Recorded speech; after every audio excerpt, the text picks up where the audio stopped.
If that's not one of Dad's favorites, we definitely know it's one that he used to tell us about a lot. In fact, in the 28 years we've been in the Army, we've probably heard a lot of bugle calls, had a lot of experiences with Dad. But I think there's an experience that we have not had that Dad has failed to share with us up to this point. And that's his experiences during World War II when he was here in Germany fighting the Germans.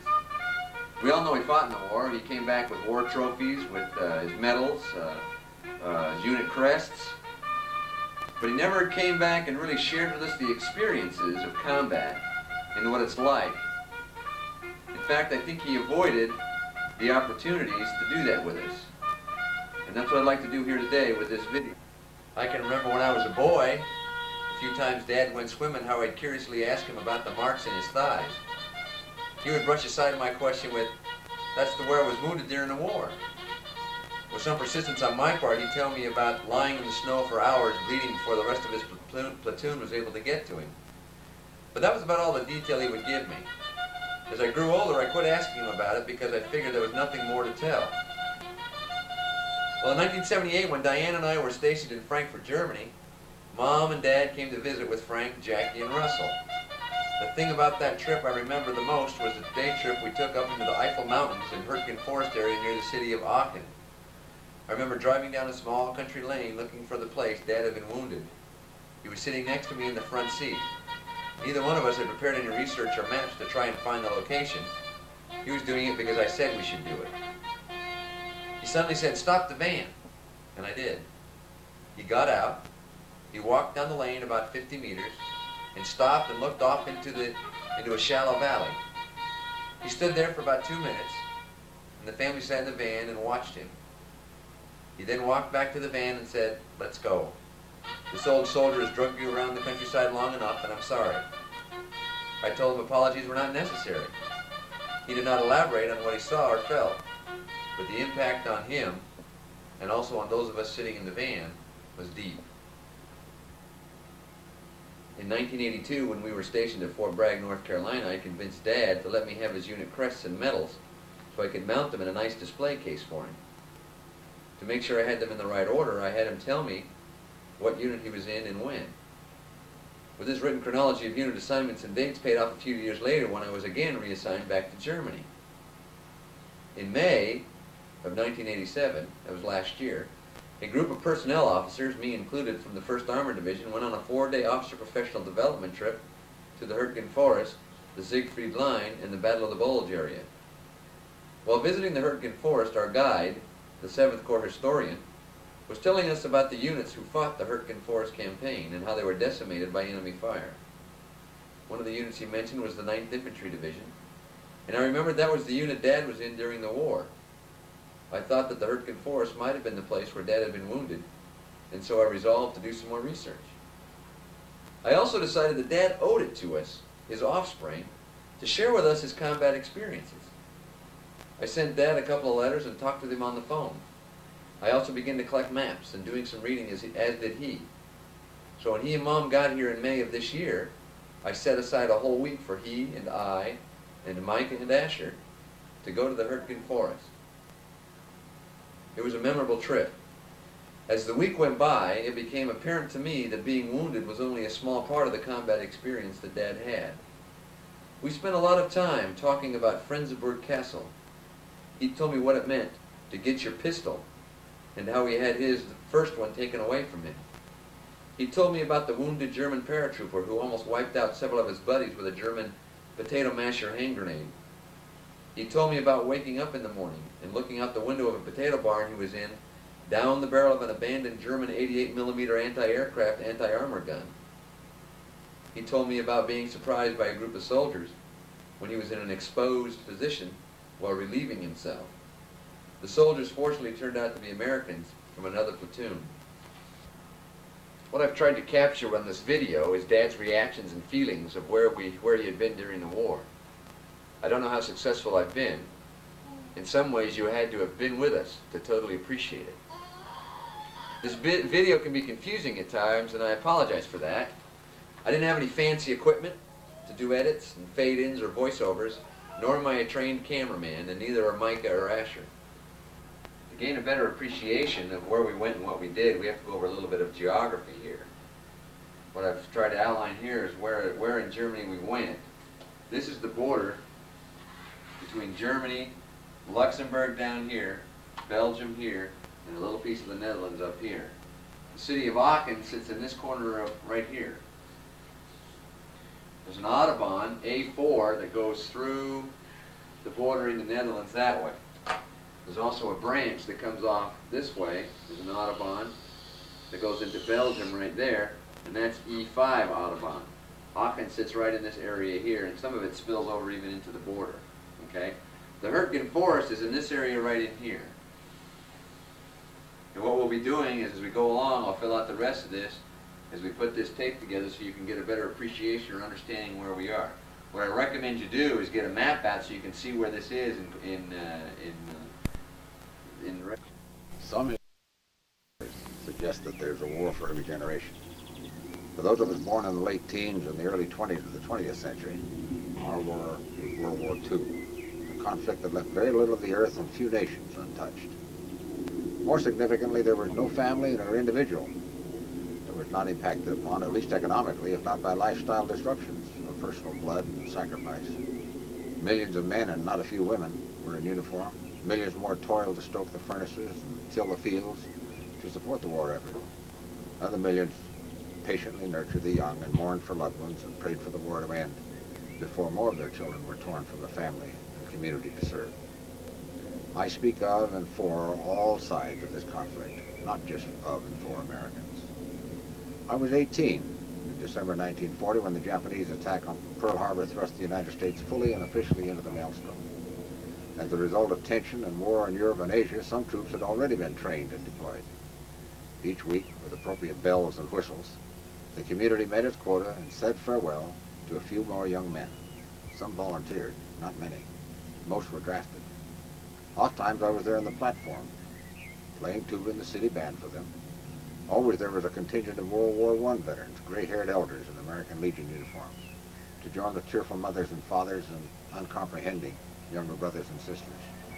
I watched and waited from the sidelines while the older boys went in, my brother included, and joined with my mother and father in hanging the blue star pendant in our front window, indicating that we had one of our families serving. In late October 1942, the bells and whistles again sounded. The Carson City Band and the American Legion gathered on the platform of the Virginia and Truckee Railroad Depot to see some more of the boys off. I wasn't playing the tuba this time. This time, Albert Edwin Haines Jr. was in the group headed for Salt Lake City for examinations and induction. On the 29th, I was sworn in. On the 30th, I troughed my love forever to Thelda Gwilliam with a small diamond ring as evidence. My war was to become our war. She accepted and joined the ranks of those waiting while I went off to basic training at Camp Roberts, California, and then to Infantry Officer Candidate School, OCS, at Fort Benning, Georgia.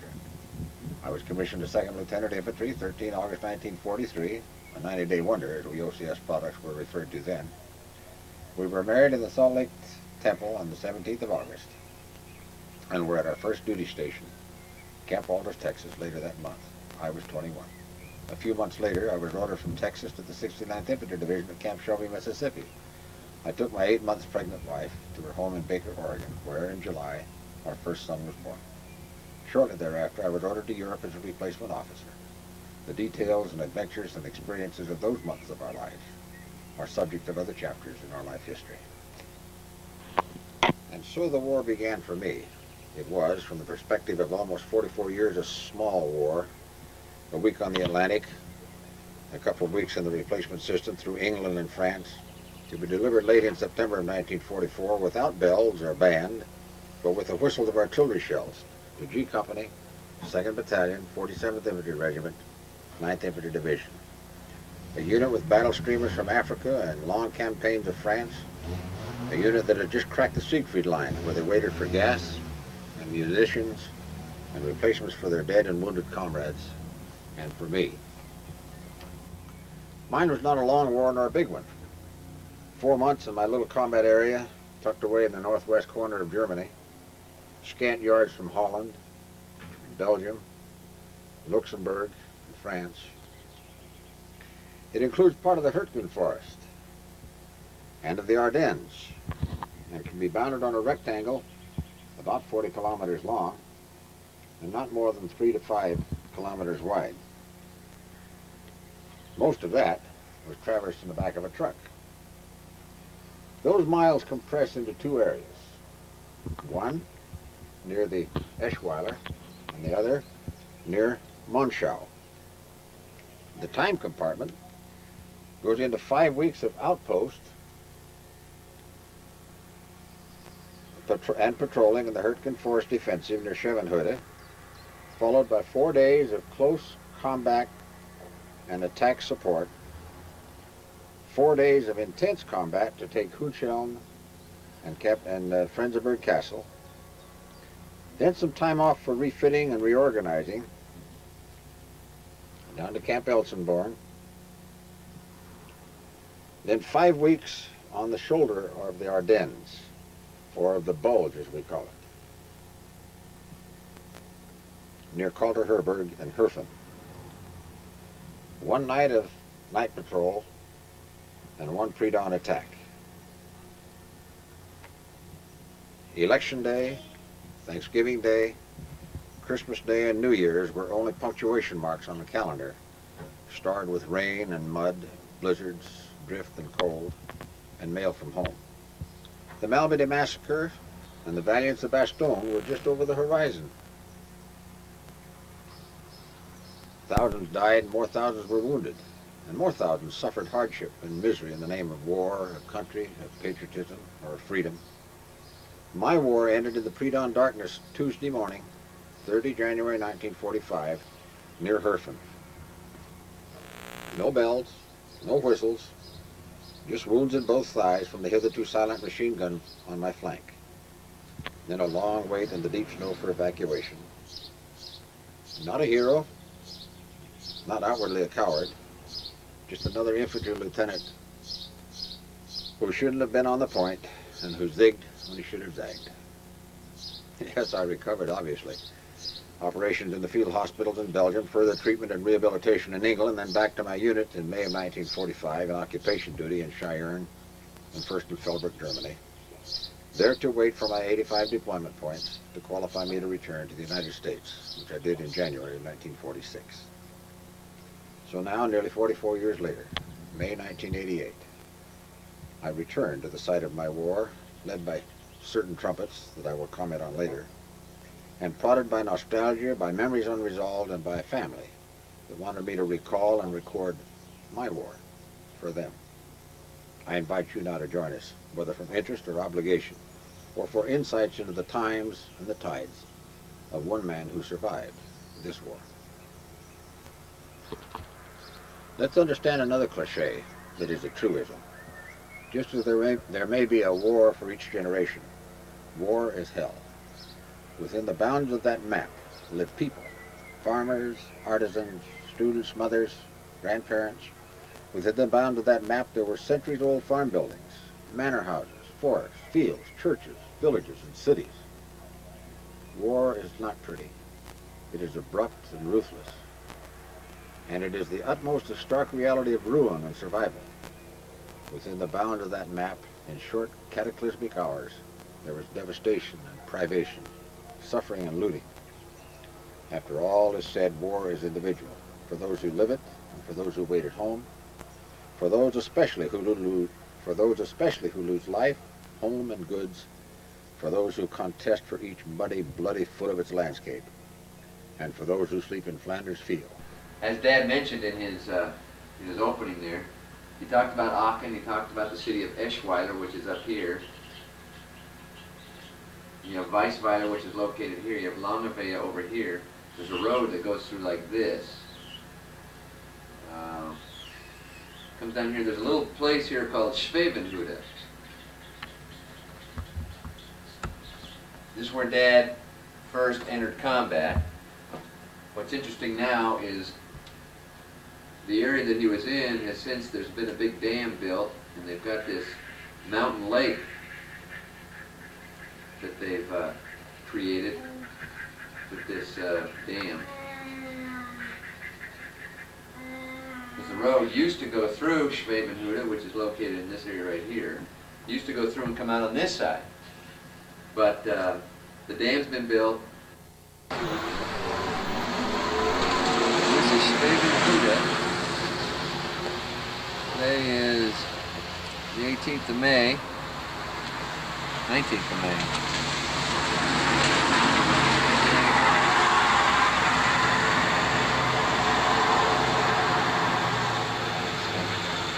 Church with Micah and Asher and Grandpa Haines. He's taking a picture of the church.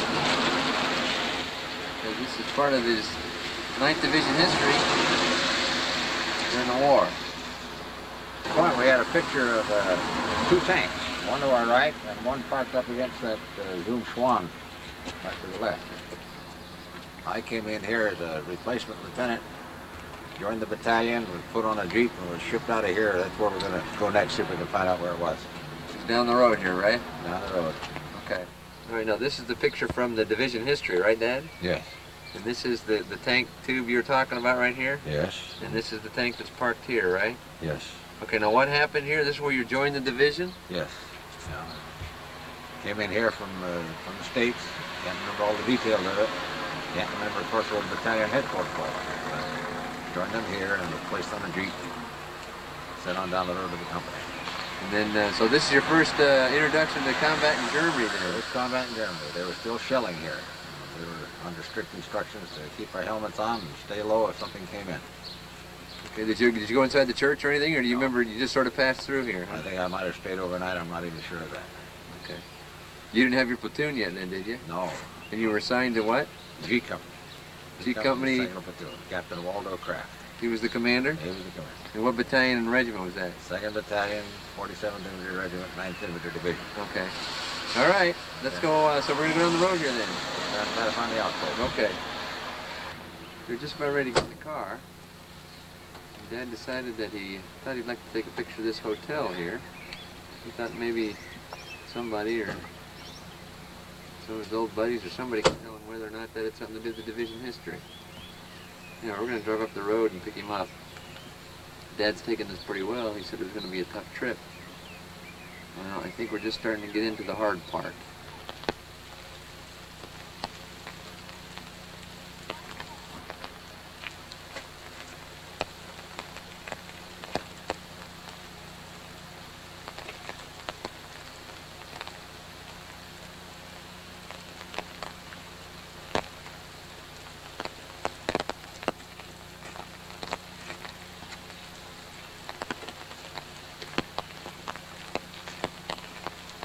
General area.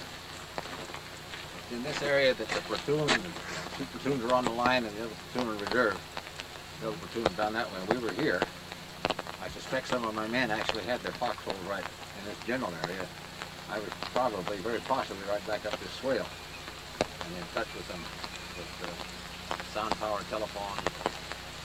They would have had their booby traps out and tin cans with rattles on it so that anybody tried to infiltrate, they'd kick it off. And across the way would be the Germans. We don't know how many, probably not very many, same as us. But every so often we'd hear a musket rattle and somebody would bloop a mortar shell over to them, they'd bloop a couple back. Occasionally they'd hit though. I was picking up the fins from one time and thinking that I was able to pick it up, that it hadn't come down on top of me. We lived in the woods here perhaps, I can't remember, 3 weeks. It got to be quite a routine, fog, rain, wet situation. You'd come out in the morning and use the upside down steel helmet to get washed. Go off somewhere and do your morning things, shave, check the positions. Little routines like that, go back to the company, hope the mail came through, etc., etc. I don't remember when my mail first did arrive. It might have been here. It seemed like it was 2 or 3 weeks after I got overseas here before it did arrive. All of that.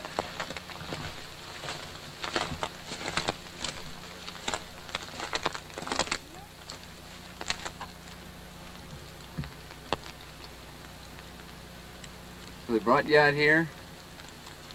Said, here's your platoon.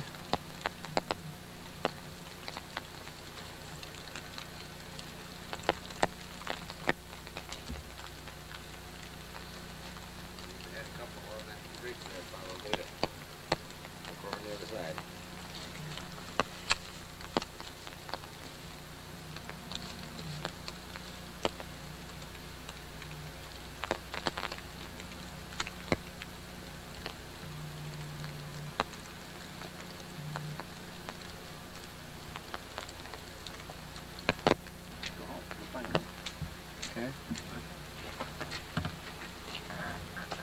Well, the short way there is the dam. I'm not going to go there. Well, it's the dam.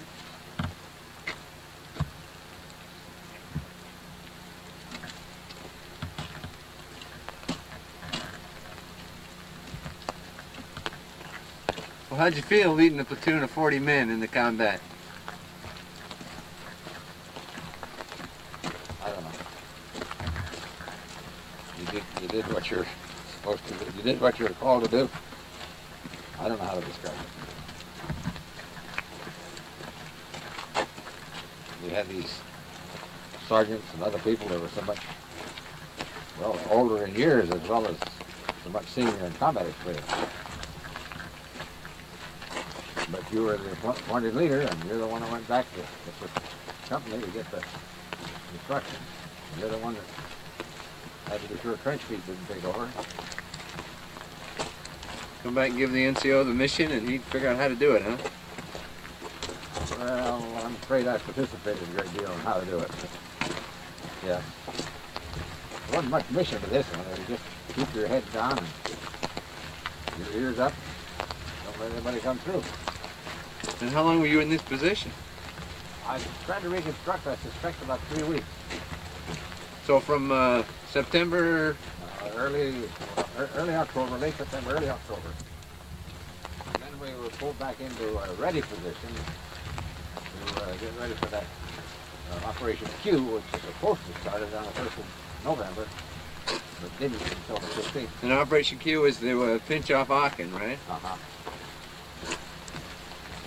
The big move after that. So when you pulled out of here, which way'd you go? Through this valley, down up the hill? We pulled back out that way towards Schevenutte, parked on the crossroads up here. Again, dug into a bank of the side of the hill, threw some logs, dirt over the top, And waited. and waited. Waited for somebody to come tell you what to do. Well, that's right.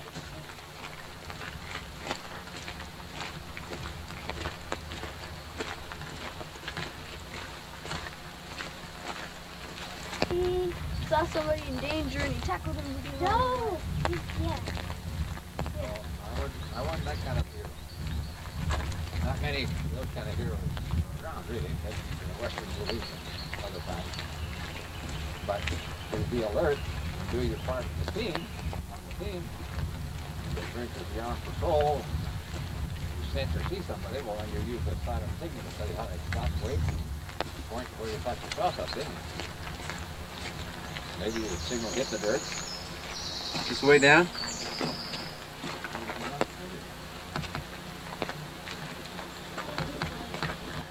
Well, this is the guest house that Dad used to figure out where he was outside Schevenutte. There's a guest house that was used sort of setting in no man's land. Up on the hill behind the guest house was his platoon and company position, and behind me, on the other hill, was where the Germans were. And we came in here, we talked to the present owner of this place. He's only been here for about 20 years, so he didn't have much to add, but he did take us down in the basement. And what did we see down in the basement, Dad? This guest house is in no man's land. And behind us in that direction was the German lines. Over here was our platoon, our company. The first platoon was probably here, and my platoon was around the nose of the woods, where we just walked a moment ago. The platoon leader of the first platoon was a fairly adventurous lieutenant from Detroit. If there was ever a quote-unquote gangster type of individual, it was him, except that he really was a straight and fine individual, but very adventurous. And so he, having this in his platoon area and looking at it every day, decided to go down and investigate it. So he crept down with a couple of his men and sure enough, they found some stuff in the basement, like schnapps and some other supplies, vegetables, etc. And he brought out a load of that during the night and shared it up and down the company. And seemed like a good idea to go back and do it again, so he did it 2 or 3 other times.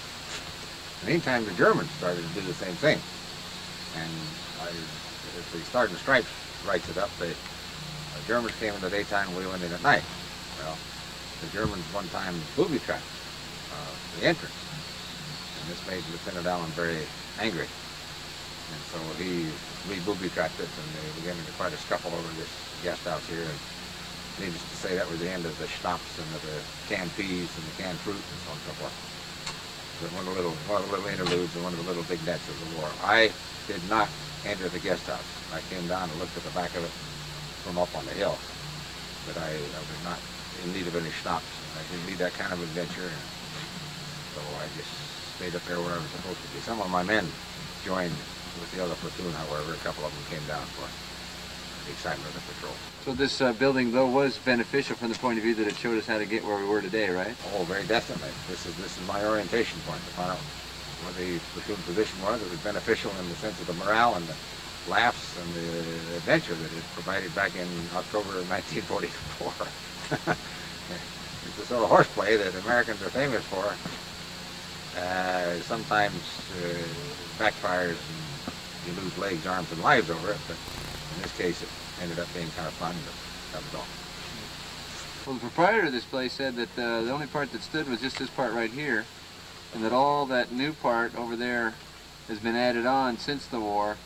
And you remember it being rather small then, is that right? Yes, definitely just a small part. Remember that up the line here, about 1,000 meters, is the new reservoir, the stadium. The next part you're going to see here is, after we got through at Schevenutte, we went camping. And we got up the next morning and showered and done the other things we were going to do. And Dad met this fellow, Herr Evert, who you're going to see. It turns out that Herr Evert came into the German Army in 1939 and survived the war, became a prisoner of war in 1945. It's interesting to see the interaction between an American veteran and a German veteran, and to think that 40, 45 years ago they might have been shooting at each other. So let's go.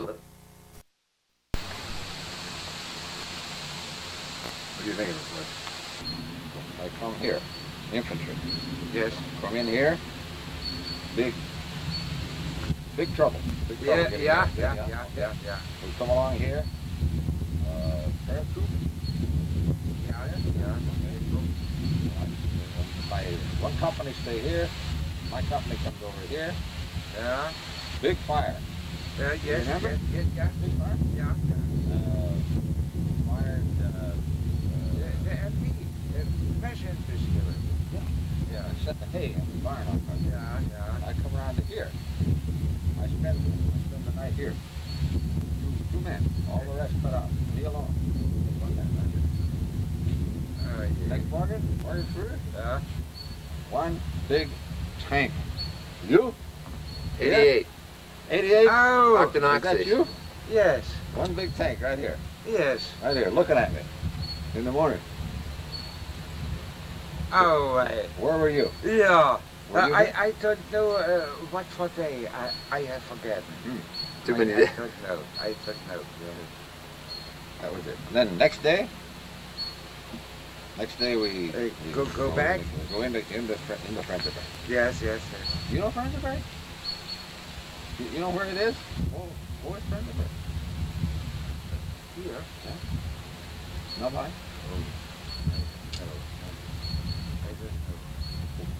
What number? What regiment were you?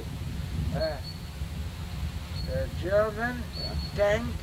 Elite Division. Tank Elite Division. Yeah. Yeah. My general is General Lieutenant Bayerlein. Bayer. D-A-Y. Bayerland. L-E-I-N. Yeah. Bayerland. One. Line. L-E-I-N. Yeah. L-E-I-N. Bayerland. Yeah. General Lieutenant Bayerland. I know in Africa, in Africa, Rommel and Bayerlein. Rommel is a general. Bayerlein is a adjutant. You understand? Oh, okay. Yeah. Yeah. Frank is Finnish. Rommel come back to Germany. Bayerlein come back to Germany. Bayerlein is a commander von the tank elite division. Yeah. K camp? Yeah. A camp. Ah, camp. A camp. Yeah, okay. Yeah. You have A company, B company, Yeah. C company. Yeah. A camp, B camp, C camp. Yes. And where was that? In French, in Stenai. In Stenai. Okay. The commander is Captain Mannery.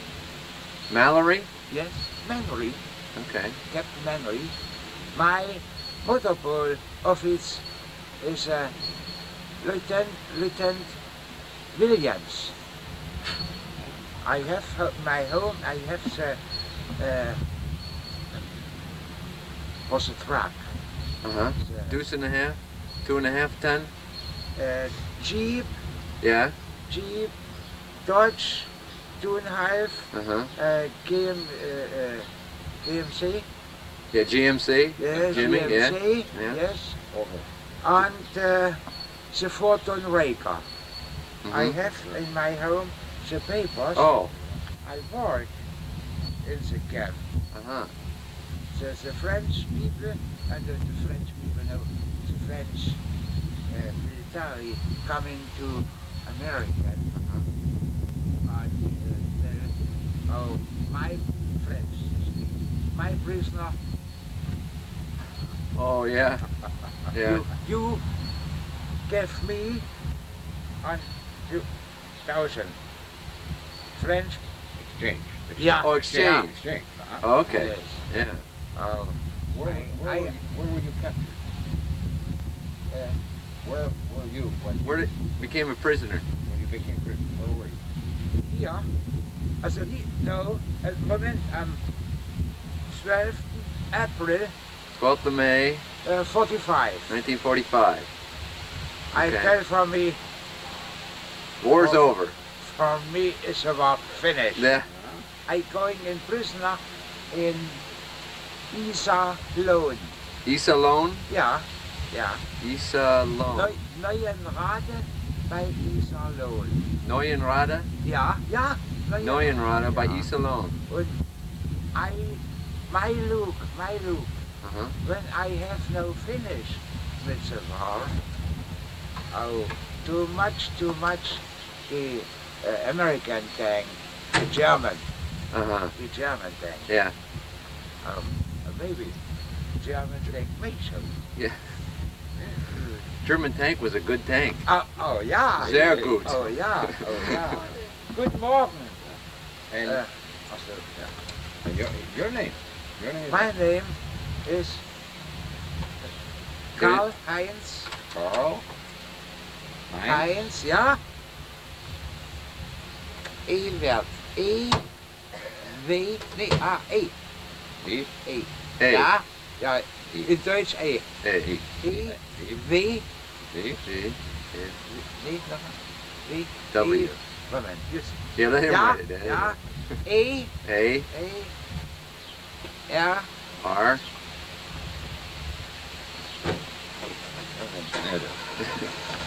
Moment.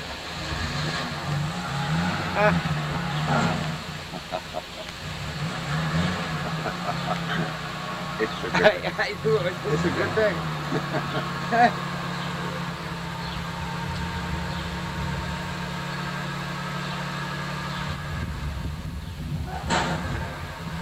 Evert. Ja. Evert. Ja.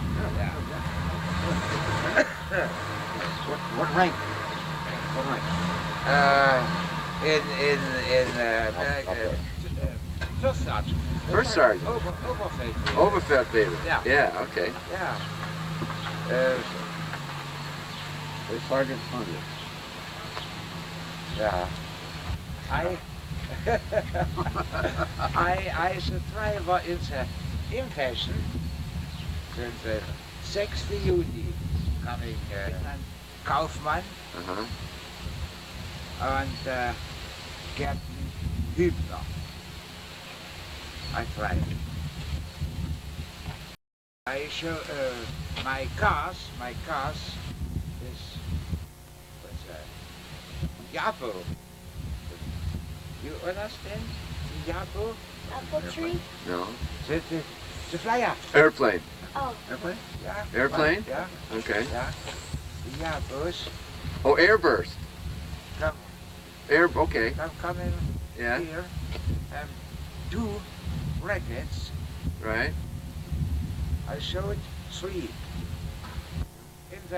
In the first time in the invasion in 15 minutes.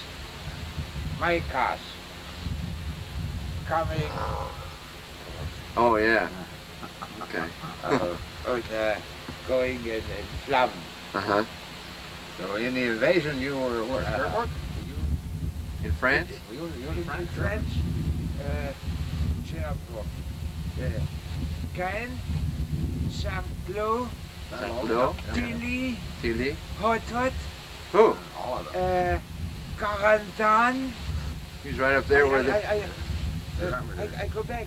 Are you Yeah. understand? Yeah. Are you coming after? Yeah. Oh, when I have you see, I have tell for you, hello. Yeah. Yeah. Yeah. My 2 cars still coming to German, die amerikanischen Panzer. Uh-huh. Und you understand in French, in the Normandy Normandy. is Pedro. Pedro, yeah. Yeah. And stay to tank here. I stay here. I have the Panzerhaus. All right. That's Right. Bazooka. Yeah.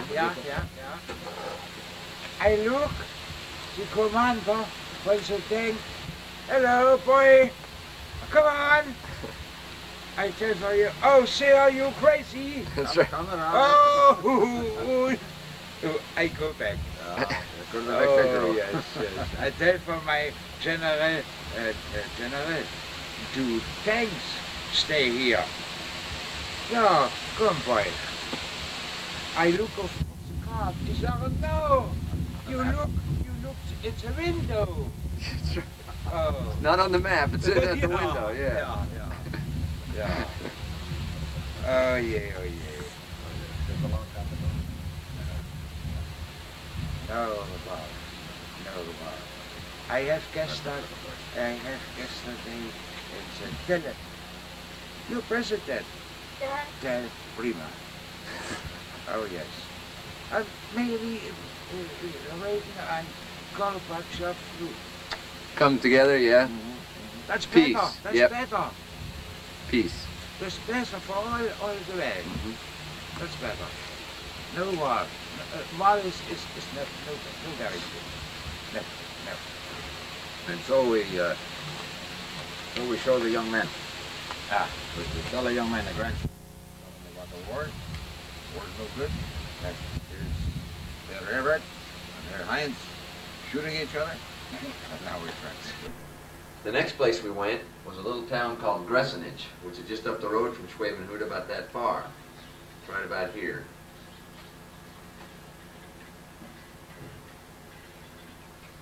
What happened here is Dad was with the 9th Infantry Division. His regiment was attached to the 3rd Armored Division, which at that time was driving through this way to cut off Aachen. It was his job to keep, the infantry regiment's job was to keep the flank clear, to make sure nobody came out of the Hurricane Forest to do anything about that. He'll tell you when he was in Gressenich how he set up on a hill and he watched the armor advance, and that's what we're going to see next. The other thing I need to mention too is that right after we got through Gressenich, we continued on up the road toward a place called Nockburg. And Dad got out here and went for a walk trying to find out which way his platoon had advanced, and during this walk he ran into an individual, another German veteran. And off the top of my head now I can't remember his name, but we'll hear it on the tape here in a few minutes. It was sort of an interesting little encounter. He was walking down the road. The guy was trimming his hedge. They started talking. The guy invited him in, wanted to south. Exactly. It's the axis I remember the attack. Kind of a Okay. This is Gressenich. At the north, at the southeast edge, facing a newly built church. We were told by one of the ground workers there was an old church on this site many years ago, before the war. We looked to the right across the street to see the stone buildings. This would be the same texture of stone that was existed at the time of the attack. Obviously, having been reconstructed. To my immediate right is a house with white shiplap covering over it, probably reconstructed home after the war. You say the steeple there was a newer and higher one? Old high. The steeple, the thing that remains in my mind viewing the attack. The steeple was quite high. It dominated the landscape. And it was the center point for the attack as well as for the observation for artillery. Our tanks were coming down the valley before the direction. And being rather effectively hit. And we thought, of course, that the observation might be coming from the tower. So steps were taken with self-propelled 155s and others to eliminate the tower, which they did, and the attack proceeded on in house-to-house fighting through this village of Gressenich. I was in the wood line probably over there where it makes the bend. And looking down this direction, seeing the tanks, infantry mounted on tanks first, coming across and coming under a very effective fire, 88s, mortar, artillery, etc. Dismounting from the tanks, combined infantry and tank attack then, coming on across here toward this area of Mossbach. You don't think those houses were there then, right? I don't recall the house. We'll be over this way. Smells like springtime. I doubt that was the case when you were here last, huh, Dad? No. Winter. And our first light snow. November 1944.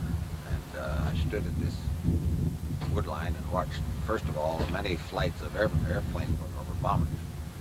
And they bombed off in the distance on Endure and Weissweiler, Eschweiler, and so on, nothing up close.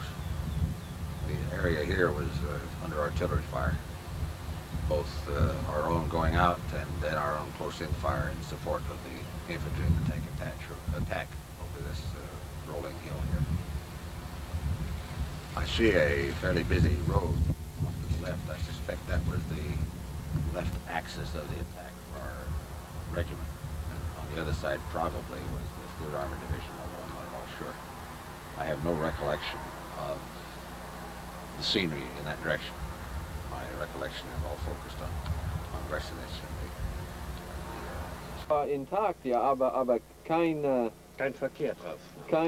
ja. Der war zu gefährlich. Ja. Die Jabos.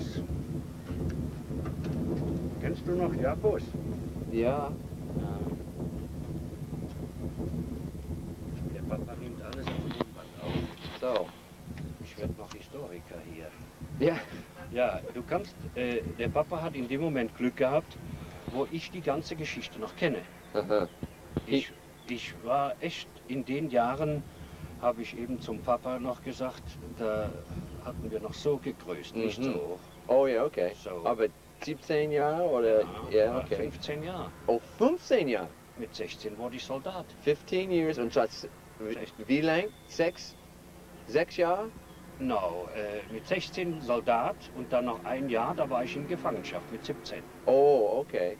All right, so he was, Aber mit 15, da war ich schon am Westwall. okay, 15 Hier. Westfall. Hier waren die Panzer. Die You with the deutschen Panzer, Panzer. yeah. Da mussten wir von Eschweiler nach hier gurten.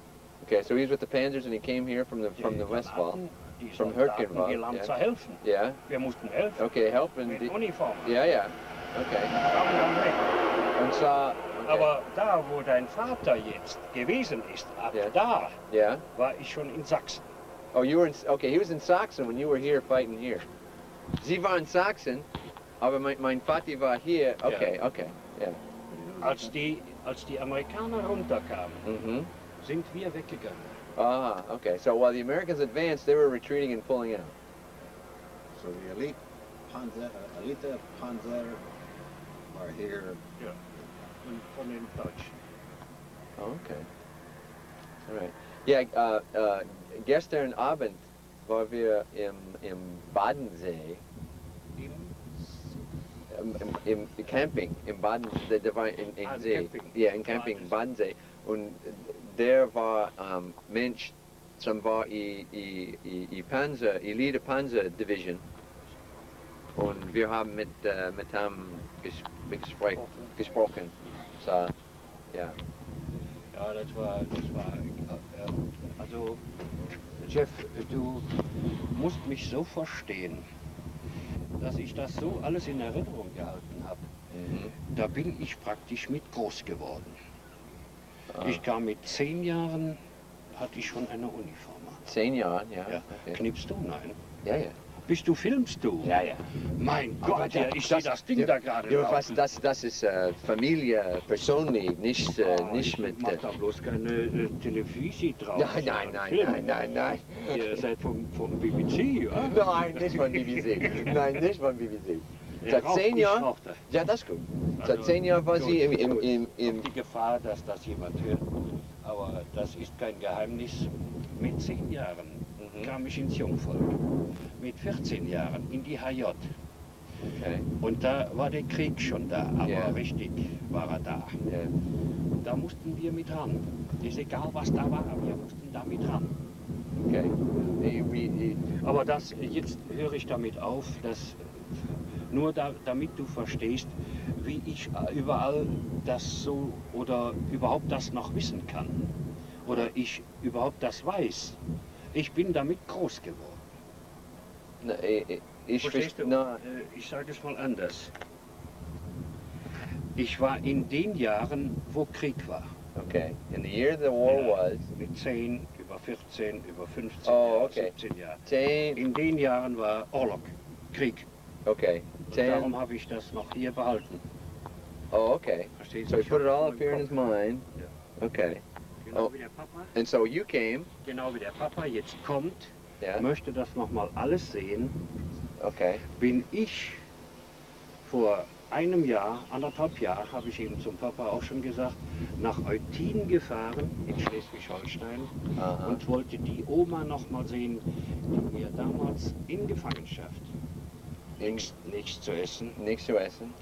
das letzte Stück Brot gegeben habe. Ja. Und jetzt, nach 42 Jahren, habe ich die Frau wieder getroffen. Ich habe sie gesucht. 42 Genau wie der Jahre. Papa jetzt kommt Okay. und will das sehen, das ist, wie sagt man die Bewältigung? Das ist Vergangenheitsbewältigung oder wie? Nein, ich verstehe es nicht. Mein Vati, er spricht nicht Jeff, übersetzt. Frenzerburg, B-U-R-G. We're looking across fields. We see a small forest, which our guide tells us was a bit smaller in those days and not so grown up. I barely remember that. I just remember crossing on fields, small roads, staying to the right of the railroad tracks that I see going off over the horizon. Our guide describes Frenzerburg as being a very beautiful schloss, a very beautiful place. I have one picture of it that I quote-unquote liberated, and it was indeed very beautiful. There's nothing left of it now in terms of the schloss itself. As we look down and see the area, the trees planted all around it, whereas in my day it was essentially open, completely open. There's a white two-story structure which probably is on the site of the old schloss. I used the field glasses. I could see underneath the trees the outbuildings on the west side where we first arrived. And hopefully I'll now be able to get around on the other side and see the rest of it. To the right of the trees, there's a white, looks like it might be a fertilizer mixture, who knows what it is, a farm building.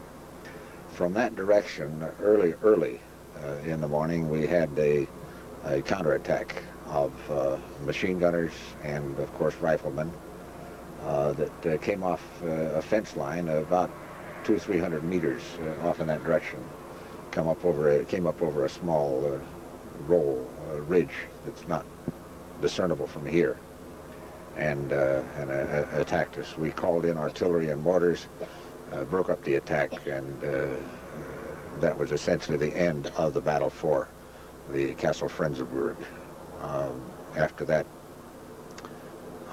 and probably under the cover of that counterattack, the paratroopers who had been there had withdrawn, and when we stormed the castle later in that day, there was nothing, no resistance, nobody there, no live individuals at all. There were many dead. What I'd like to do now is draw a diagram of the Frenzerburg Castle and then show you where it is on our map that I've been drawing here. When Dad was there, the castle looked something like this. This was the Schloss, or the manor house. Very large building, apparently. Had a gateway, or sort of a drawbridge kind of entryway into it. This was occupied when Dad got there by German paratroopers. Around the outside, this area here was the farmers' quarters. I guess where families who worked the farm would live. Up here was a storage area, and this is where Dad spent several nights in with the potatoes and the sugar beets. This area here was like an open shed area, I guess, and Dad said there was hay and wooden wagons that were parked in here. Now what happened is, the railroad tracks that Dad talked about were over on this side. They were this way, over here. So his company approached the area here, and they came into this into the farmers' quarters here, these farmers' houses. Dad said he and a squad or something went around this way at night and got over into here. And the German paratroopers apparently fired bazookas or something. Anyway, this part here caught on fire, got all burned down. So Dad was now cut off. He couldn't go back around, or he'd be exposed to the enemy fire that was here in the manor house. While he was here, he talks about some of the experiences he had. He talks about when he was sitting here, he could look out the window and he saw a wounded German paratrooper crawling along the side of this house here with a potato masher in his hand. He's going to toss it in the window and killed some of his company over here. He said the courtyard here was just littered with dead bodies, German and American. He talks about an American bazooka man who won the Medal of Honor trying to get inside the manor house when it was occupied by German paratroopers. What you need to understand now from the video is certain things have changed. This is no longer here. It was destroyed, apparently, during the war shortly thereafter. What they've done is they've constructed a wall that goes like this. And this is all an open field over here now. The manor house has been divided into two parts. There's a wall that's been constructed here, and there's been a building constructed here where the sheds used to be. This is one farm, and this is another farm. When we drive into the courtyard, we drive in this way. There's a roadway through here, and this is where we look at some of the pictures of the manor house and see the children that are playing in the courtyard area here. So that's the way it looks right now. Now, where it is in relationship to the map we have, we talked about where he started in Schevenutte. He went to Gressenich, where he saw the armor advance. He went up here to Nothburg, where we met Herr Hartmaan, the German guide who took us to Frenzerburg, which is located in this area right here. We went up on the hill and we looked at it from down in this area. So Frenzerburg is almost right off the Autobahn. You can't see it from the Autobahn unless you know what you're looking for, but it's very close. So now let's go to the...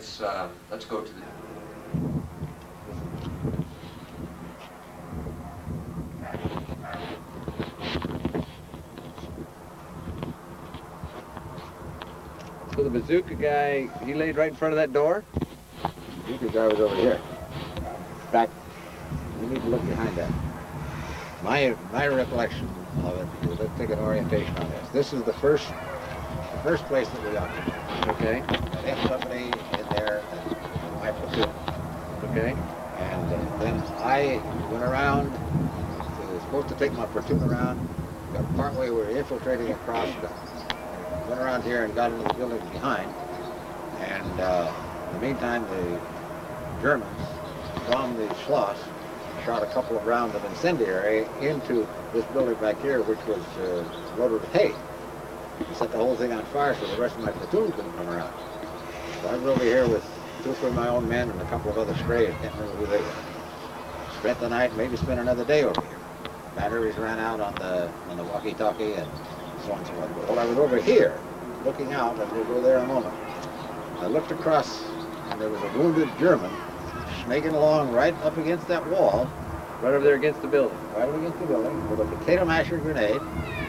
And he was just ready to pitch it in the window when we had him shot. And that's the story of that. My orientation is that this was the direction of the Schloss. Maybe make it 20 feet back, a moat, a big oak door, and in front of that door lay the body of this Sheridan, excuse me, who was the bazooka man for the other company and was killed when he attempted to storm the door and didn't make it. He lay there in front of that door later on. That one right there? No, not that door. This is, they've reconstructed something there. After we got the things consolidated, there was a counterattack, there was the tanks running around all while I was over on this side. And after we got things consolidated, I came back around here, got my platoon together, and received the order to take the castle, which we did. Since there wasn't anything there to take, we were very fortunate. Anyway, we sent the scout out, got the squad leader into the castle. He beckoned me to come on in and join him, and we cleared the castle, ascertained that it was clear, and that was the end of the taking of the castle Frenzerburg. Did a pan on that wall. Okay. There was, of course, a lot of confusion. As I mentioned, the walkie-talkie batteries were burned out long since. There was no way of signaling back and forth. Impossible to send messengers because the center area was on fire, etc. We were still dropping a round or two of artillery into the Schloss every so often. There were tanks that we could hear when I was on the corner of that building, the white part that you see there. We could hear and see the exhaust of tanks. We didn't know whether it was ours or whether it was the Germans. We stayed very quiet, of course. The next morning, or one of the mornings, I think I might have been here 2 mornings, but I was again looking out those windows. This was not the morning of the counterattack then, apparently. And here came a couple of people in U.S. Army uniforms running along this wall. One underneath those windows there, and I challenged them. One of them looked over his shoulder, startled at being challenged, and then kept on running. I didn't have quick wits enough to wing him with the carbine or whatever. Anyway, he ran on out of sight. I believe to this day that there were infiltrators and people from the command here within the Schloss that were dressed in American uniforms and were making their way out. We know that they declared a truce, and the ambulance, we saw the ambulances come in and haul people away as well. I can't remember the sequence of that battle. When the ambulance came, when this person in the German uniform, all I know he was early morning, whether it was the same night of the tank exhaust and noise, etc. I don't know. Okay, that's all.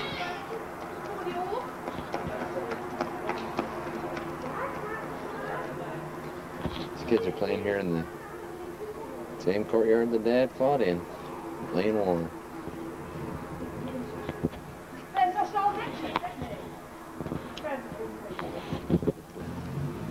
Okay, go ahead. Here's this building over here. Right. Here's this wall that's mentioned in the citation for Sullivan. Okay. On here was a thick oak door. Große Türen, Ja, And was versta ik. ambition.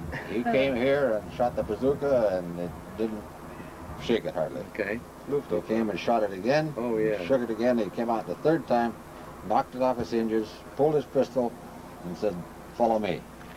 And he was killed in that effort at that time. Now here it is from outside. There was a door here, and it's through that I entered and finished cleaning out the castle. This is the wreckage of it. That's after the war. Or, yeah. Yeah. It's the wreckage of it. This has been a nice. That's from the inside. The inside out. Auch von vorne.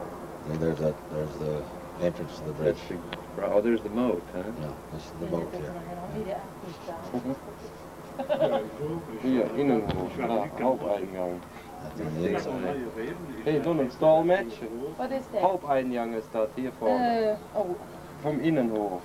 The main way into the building. Oh, nee? Yeah. Is this your family home? yes, Yours. dit is. Yours. Is het Wasser? Nee. Nein, Nein. Das, das ist auf dem Hof hier. Ja? Und hier war das Wasser, hier. Hier, das Oh, war ja. Wasser. And Hier, von vorne nochmal. Menschenskind. Oh, Das that's ist a von beautiful innen, place. von Innenhof. back there. Der eigentliche Besitzer, so wie die Burg da It was all jetzt clashed by the steht. time I got there. Wer war das? Das ist Kräuter gewesen, ne? Kräuter von Langer Weg. Lederfabrik Ja, Kräuter. ja. Hier. Ja, nee, Das ist die hier der Hof, Geschichte. ja? War das mit Herzogtum Jülich? Oh, that's looking through the gate there, Dad, that we were just at. Herzogtum Jülich. That's that building we're Ja, looking at. Herzogtum Jülich. Das ist da gebaut worden, im Stiel. Krippe für Tränke, die Pferde, ne? There's the wall. Yeah. Is there water under there? Ja, Wasser. Mhm. It's a real boat. Yeah. Hier, Where's he? hier, Beautiful da sehen Sie ground. das Wasser da. Oh, okay. Oh, yeah, you can see the water there. Ja, da sind die And the door. Help pick him up, Careful. Mike. You see the door. Did you tell her I gooseberries here? Da müsstest du hier ein Foto von haben, wa? So wie ich die sehe. Hier Wasser, alles. All right. Das Wasser. Toll, dass sie die Aufnahme noch haben. Boah, da habe ich viel gekämpft und die habe ich nur im Vertrauen gekriegt, die sind auch abfotografiert worden. Deswegen kann ich die ja nicht aus der Hand geben. Da bin ich viel gelaufen. Das ist von hinten. Autobahn. That's from the Autobahn. Ja? Yeah, I remember that. I Autobahn. remember that. Hintereingang. Da steht Burg. Da steht Burg. Erinnert er sich jetzt noch an diese Aufnahmen, Ja. so an diese... Mit this? Das Tor habe ich noch. Ich habe noch. Ja. Haben wir damals geklaut. He Das still ist has the der gate, he said. He still has the gate. I remember that. Was hier? Oh, ich habe auch auf Filmen hier. Ne? Ja? Kannst du das so? Yeah. Können Sie das so nehmen? So blendet das nicht. So müssten Sie ein bisschen... Yeah. Ja? Yeah, gut. Klappt das so? Sure. Okay. Ist der so? Zur Sprache auf. Yeah, here. Was hältst du denn davon, wenn ich mir jetzt mal den Apparat nehme und dass du auch mal im Bilde bist? Sonst...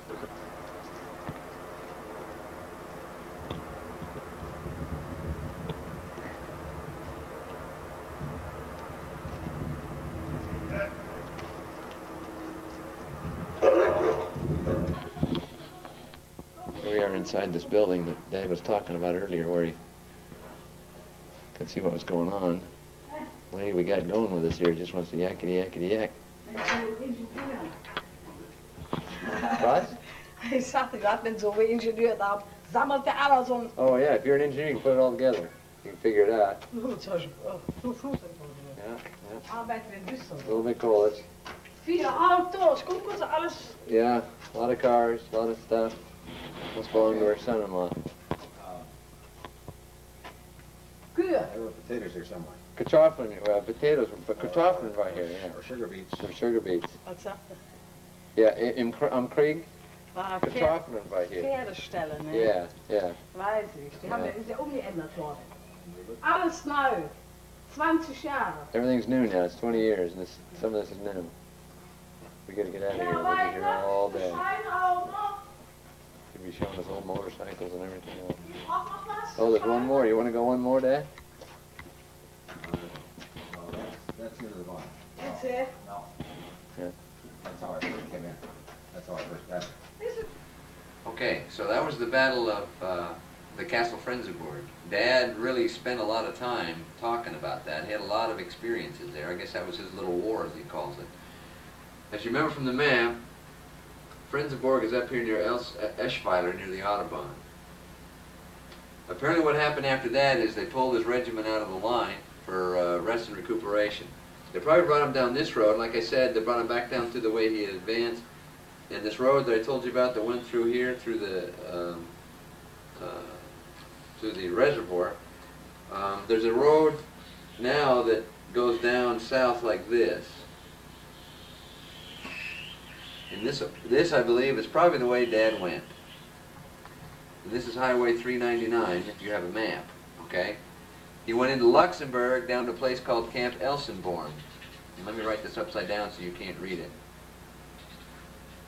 And I'm probably all the spelling on this map is wrong, I can tell you that right now, okay?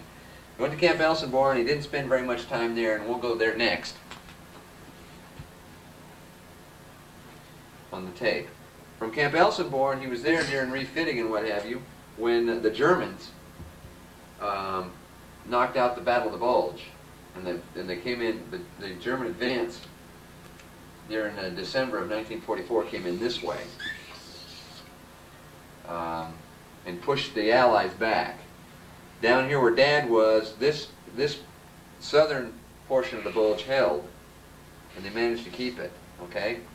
In fact, what they did is they advanced out of Camp Elsenborn, and they occupied, there's a small village down here called Herberg, which is located right here, just over the border from Luxembourg, south of a larger town called Monchau. And this is where Dad spent the winter, the December of 1944 and the first part of January of 1945, where he moved out from his position here with his platoon into, as he began to move it, advance to the north, in the town of Pfiffen, which is where he was wounded.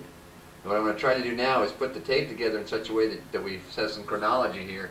So we'll go from Camp Elsenborn to Kalten Herberg to Pfiffen to where he was wounded, and then I'll come back on and we'll talk about his convalescence. We're at Camp Elsenborn.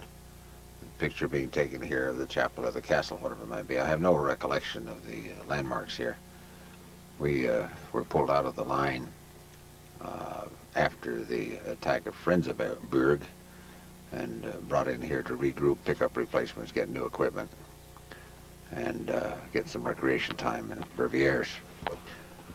We stayed in low hut areas, chicken coop type situations as far as I can remember, but I remember very little about this other than we did go out and zero in the weapons, clean things up, and get to know the replacements.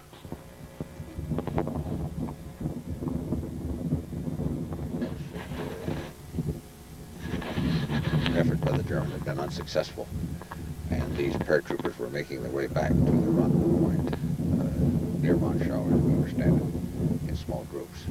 They had an unsuccessful drop and then scattered too much and did not reach their objective, and were returning.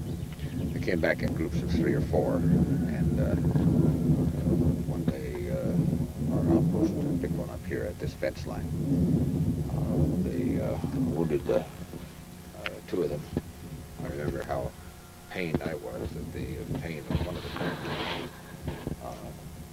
hit in the leg, and his thigh bone had been severed, and the jagged edge of the bone was showing. Great pain, of course. The others, one other had been wounded less severely, and the other was whole, and had surrendered as a result of the... We're standing on the east side of the house that I spent. Period I estimate from the 16th of December until probably mid-January. We rode in here on the back of the tanks that we mentioned before. Took up our positions. Visited by battalion commander a half a day or so later, and he insisted the positions needed to be down at the wood line. I was digging on a high ground in true infantry school fashion, and resisted a bit, but was convinced by rank as well as the mission of the battalion that I needed to be on the wood line itself. We lived in the basement of this thing. Our light consisted of an acetylene torch, and I suspect I coughed and sniffled carbon for many days after coming out of this location. Not a whole lot happened here. The incident of the paratroopers, yes. Some minor patrol action, but nothing of great significance. One of the minor humorous ones was when I was out early one morning on the side of the hill around the other side doing my morning ablutions, and a platoon, Company E, I think it was, came marching up the pike early, just at dawn. They had been involved in the firefighting movement, withdrawing. Lieutenant Garner, I believe his name was, hailed me as they went by and said that I was really a sitting duck, and we all laughed and agreed to that. I was fairly well exposed, not only in terms of a soldier on the hillside, but I was exposed with my breeches down. Sitting out there like that.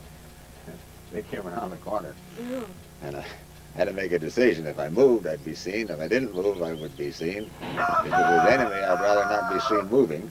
So I stayed perfectly still until I satisfied myself it was a friendly platoon, and after that it didn't matter. So then I got up and dressed myself, and we laughed at each other as we went by. But sometimes you get propped.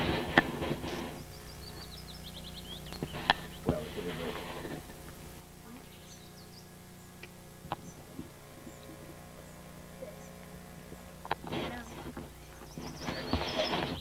We're going back to the van then, huh? Okay, let's go. Let me take a walk up to the driveway, that's the thing. Okay. We're going out and call the Herman where you We can do that, yeah.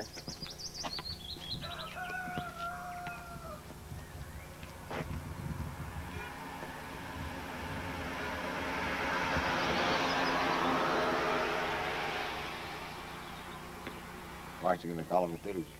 So, minus those trees, you'd have been there. I know, it's right up here on the hillside. Perfect view down the highway. And these guys came marching up the hill then, huh? Yeah, they're marching up there. On the road, huh?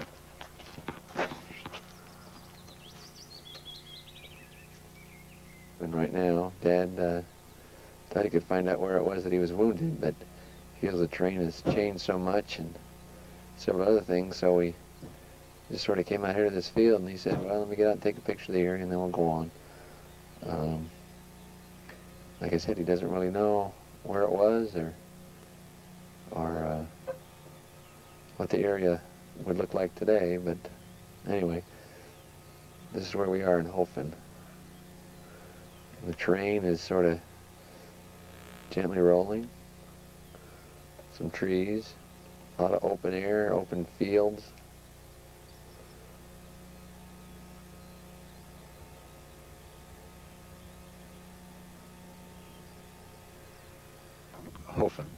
Herfen, H-O-F-E-N. This that having a picture of is typical of several of the roads and trails that run down here. It is not necessarily the one that was my last action. Remember that I was out previous night on night patrol, 11, 12 o'clock at night, and had spotted a couple of machine gun emplacements at the end of a place such as this, and then was sent out a pre-dawn attack. The whole division, etc., jumped off after the the Battle of the Bulge. In fact, sometimes when I consider myself as being the first casualty after the Battle of the Bulge. We moved down here and squad forward, squads in line, one up and the other two echelon behind us. I was perhaps the third or fourth man. We picked up signs, remembering there was 2-3 feet of snow. We picked up signs that we had been spotted, that some forward outpost had scurried on back. And shortly thereafter we were hit with machine gun fire, both from the machine guns that we had smoked out the previous night, or spotted the previous night, as well as from one that was unbeknown to us. And it was this one that really pinned us down and wounded 3 or 4 of the other men and myself. I think there were 2 or 3 that were very seriously wounded. I don't believe any were killed on the spot, by my recollection. We stayed pinned down in this location for probably, it seems to me like 3 or 4 hours. It was a long time before another platoon or a company was able to come across our front and chase the emplacements out and allow the medics to come in and pick us up. End of that. Ground. Yes. You say you laid in the snow for several hours? Yes. I sometimes say it was as long as 7 or 8 hours. I hope it wasn't that long. You think you would have bled to death if that hadn't been for the snow? Perhaps. There's a lot of blood anyway. I wasn't conscious of being super weak. I was just frustrated at having been hit. I wasn't supposed to have been hit. And concerned about the other men that were hit. The early minutes of it, it was an attempt to get the bazooka man and the grenadiers to flank the machine guns and try to take them out. Whether... Right now we're standing at the monument in Bastogne, and Dad wasn't part of this action, but he found his... After Dad was wounded at Herfen, he was pulled out of the line, sent back to a field hospital, and on back into France, and finally ended up in England. Well, while Mom and Dad were here this past May, we also went to England, and we went to the area where he believed he was in the convalescent hospital. We didn't exactly find the place, but we went through the area, and it was as beautiful then as Dad remembers it. And so it was sort of a nice visit there. After he had recovered from his wounds, the wounds that we had seen as we were growing up, the wounds that he received in his thighs, he returned again to Germany, and by this time the war was over, and he rejoined his regiment, his battalion, and they were on occupation duty at a place called Scheyern. And this place has a lot of great memories for Dad. And we managed to take the family with us when we went down to Scheyern. It's just north of Munich. Oh, maybe 100 kilometers or something like that. So let's go and see what... Right now we're in Scheyern, which is just north of Munich. This is about 5 days later. We're got the rest of the family with us. Well, Dad, what's this place? This is Scheyern. This is where I rejoined the battalion or company after being released from hospital. I don't know the exact date of getting here, very late May, early June. It was after VE Day. As I recall, I was made the motor officer of the company initially, and executive officer, maybe commanded it for a couple of days. Anyway, the intent was that I move into battalion adjutant, which I did sometime later, and I don't remember when that was. We stayed here several months, and then moved the battalion to 1st and Philbrook, and had our times out of 1st and Philbrook occupying. It was there at 1st and Philbrook that we had the choice of whether dependents could come over or not. And Mother and I, by our correspondence, decided that we were not regular Army at that time, so I went home. She didn't come over. She had the option of coming. Well, what do you remember about this particular place? Oh, I remember barracks-type rooms. The officers had their own, of course, and we settled in rather comfortably in the sense of being a permanent position. The mess hall took first prize in the regiment, Sergeant Leone. The Catholic church area is nearby here, and I remember a processional, a lot of pageantry, lots of color, something, of course, that I'd never seen, never having seen Catholic pageantry to begin with, let alone a European type of. Is that part of this church here? Yes, yes. There's somewhere up there we'll find a very, very pretty, very ornate chapel, even verging on a cathedral. Is that the steeple right there, you mean? I'm quite sure it is. It looks very familiar to me. I haven't been up there yet this morning. Looks very familiar to me as we came over the hill. I said, oh, that's something familiar. Okay, let's go. All right.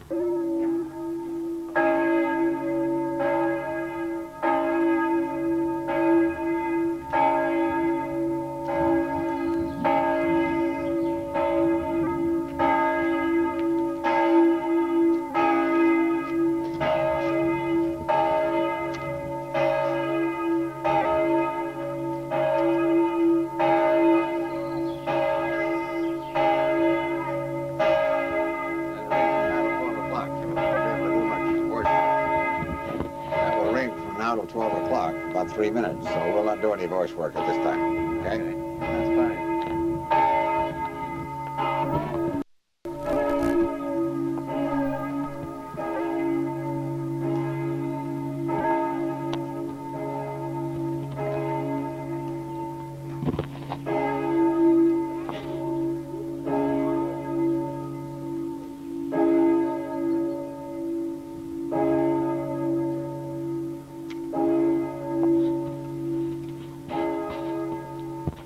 We're standing in front of the church itself at Scheyern. Coming from this set of steps and proceeding down toward this beautiful walk that we see to our left was this processional that I saw one morning. Being a young man, not having had any exposure to the ancient religions, I was quite impressed with the crimson and the gold and the reverence with which the monks and the others proceeded from here down into the village on that whatever particular feast day that was. This is a very beautiful spot and has many good memories for me.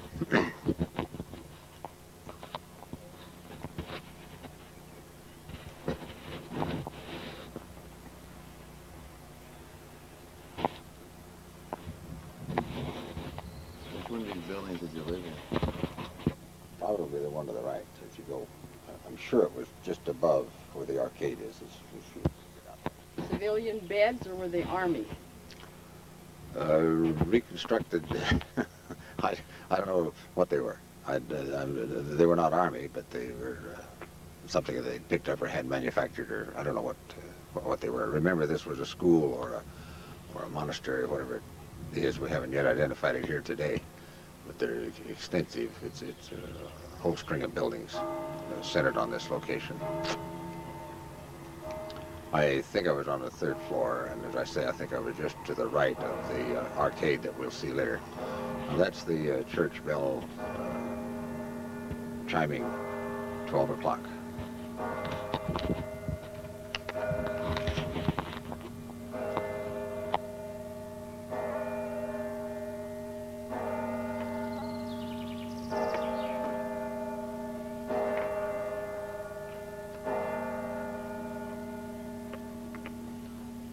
Church and the bell in the tower chiming 12 o'clock. Whether that's the same bell that I heard or not, but at least that was the third floor overlooking this pathway and the archway that we see Asher going through now. Over to, in that direction, would have been the mess hall initially, and then we moved it from here to another location.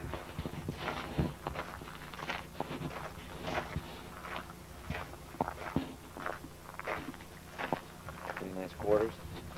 There was a room, each officer had a room to himself, and then the troops were nearby, perhaps over by the mess hall, I think. The company motor pool, etc., of course, was not in here at all. We did maintenance and drill, and I don't remember what kind of training. This is the monastery at Scheyern. We're looking at a postcard view of the full composite of the area. It's large. It's the monks, etc. And we just left and visited the church itself, which is in here. Beautiful appointments. And earlier we heard the chime from the bell in the tower. It must just now chimed 1 o'clock if you haven't heard it a moment ago.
Here, looking out in the nave of this beautiful church.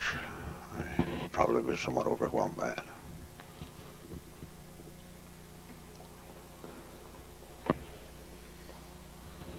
Lots of gold, lots of crimson. Notice the organ here as we come down with the picture. Here's the organ.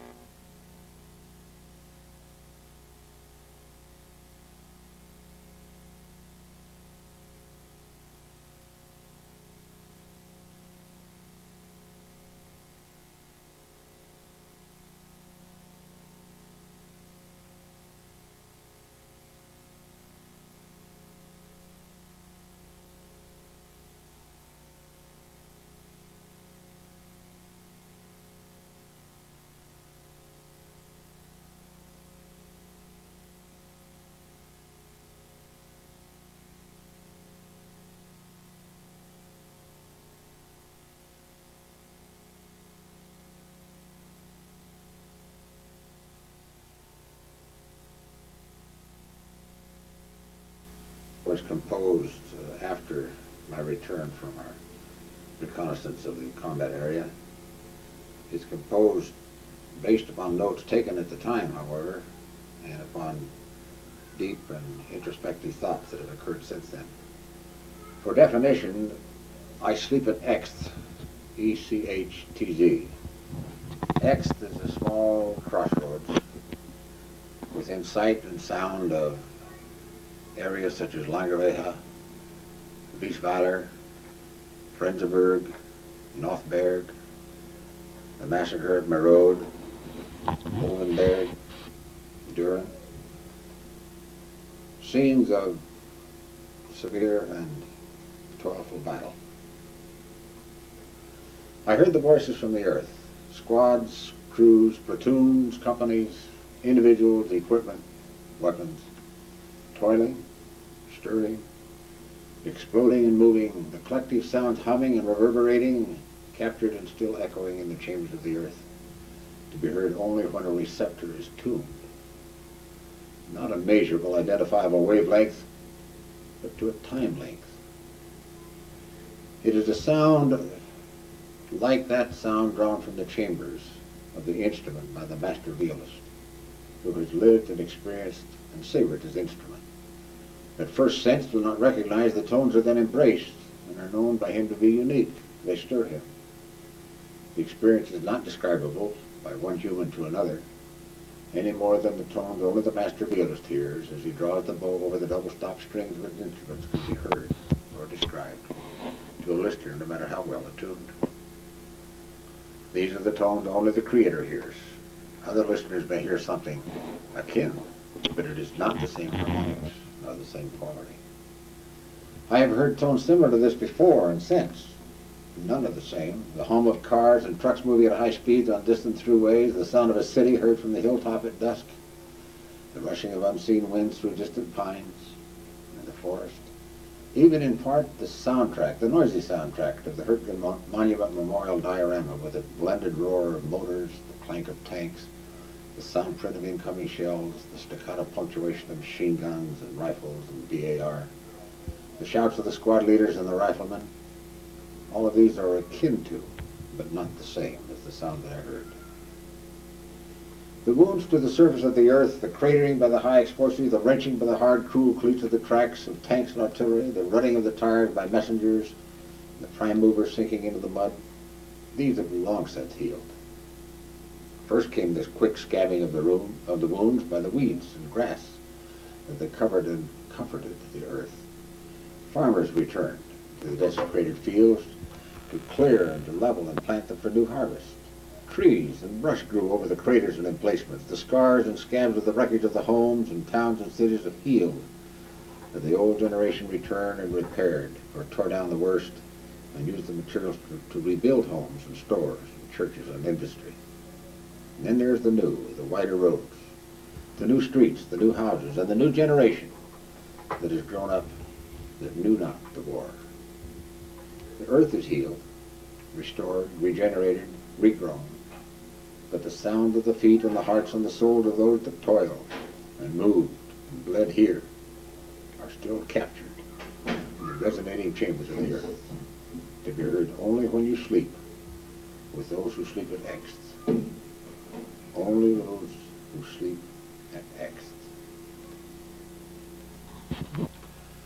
This next is very personal, spiritual. It's an account of my feelings, a prayer experience, if you will, that I had during and throughout our tour of the combat area a couple of weeks ago. I wrote these notes shortly after we returned. On the afternoon of the second day of the trip, while we were trying to get oriented, rain, distances, and landmarks hadn't been found. Riding with Jeff, and after leaving Hertgen and Kleinau, and looking for recognizable areas, a prayer formed to the effect that I'd come a long distance with great expectations, and with the expectation of my sons and my grandsons and others of the family. This was not a prayer of supplication, but it was a prayer of conversation. More a respectful conversation with a commander or with someone in authority who had the power and for whom I had the respect. I expressed remorse at the bad weather, which would mean no or poor pictures and limited mobility, and would intensify my emotions and perhaps cause stress between Jeff and myself and the children. The prayer conversation continued with feedback that the weather was, that's the way it was. Each time that I recollected the events of that time, it was uncomfortable, it was cold, it was wet. This was not a walk in the park. So what did I expect or want that was anything other than self-serving? Just about a bit of remorse for my response to this prayer exchange. More of a response of, thy will be done. And then a release or feedback that I was here in good health and good company, and whatever came was more than I had before. I was humbled. Well, the results. I was privileged to find all the significant sites except for the actual machine gunning scene, which I believe I was near to. The landscape had been so drastically and significantly changed. More importantly, my life was touched by 3 individuals, 2 in particular, as well as intensified by the experiences that I had with my son and my grandsons. First was Herr Reinhardt of the Jägerbusch, who showed his greatest respect and willingness to tell me what he knew and to show me around, including the schnapps cellar, as you shall see in the scenes that we have recorded. This was the site of my 5 weeks on the line at the outpost of the Hertgen Forest. Next was Herr Karl Heinz Evert, a tank commander and first sergeant in the Elite Panzer Division, commanded by Lieutenant General Bayerlein. In battles in these very environs, perhaps at Weisweiler or Gressenich, we couldn't quite match up. But that was a fine and wonderful experience. And then Herr Fritz Hartmaan, a lifelong resident of Hucheln in the area and the veteran of the Hitler Jugend. He drafted at age 15, served in the Hurtgen Force for a time in the Hucheln area, though not at the time of our attack apparently. He was a very willing and an emotional guide to the brick factory in the Frenzerburg. My prayers were answered, as were the desires of my heart. I was able to take some pictures, and Jeff took some excellent VCR footage. My relationships with my pilot, navigator, and son were warm and deepened.